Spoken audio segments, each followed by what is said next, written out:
শেষ পর্ব। তার বাবা মা প্রথমে তার প্রস্তাবে ইস্তু হয়, পরবর্তীতে রাজি হয়। নীলা এবং রাহুলের বিয়ের দিন ঠিক হয় শুক্রবারে।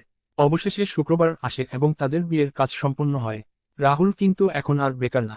সে এখন কোটিপতি বাবার একমাত্র মেয়ের জামাই। রাহুলের শ্বশুর অসুস্থ থাকার কারণে সে এখন কোম্পানির মালিক। রাহুল এবং নীলার দাম্পত্য জীবন 1 বছর 2 বছর এভাবে এগিয়ে যেতে থাকে। তাদের এখন দুটো কন্যা সন্তানও আছে।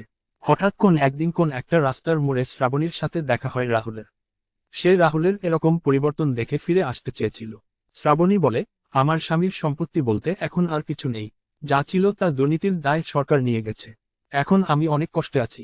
তুমি আমাকে তোমার করে নিয়ে যাও। কিন্তু রাহুল এসব কথা না শুনে তাকে অপমান করে তাড়িয়ে দেয়। রাহুল এখন তার জীবন নিয়ে অনেক সুখে আছে।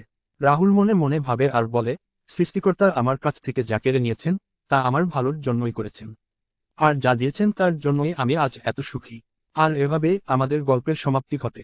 গল্পটি কেমন লেগেছে তা অবশ্যই কমেন্ট বক্সে জানাবেন রাফি হাসান।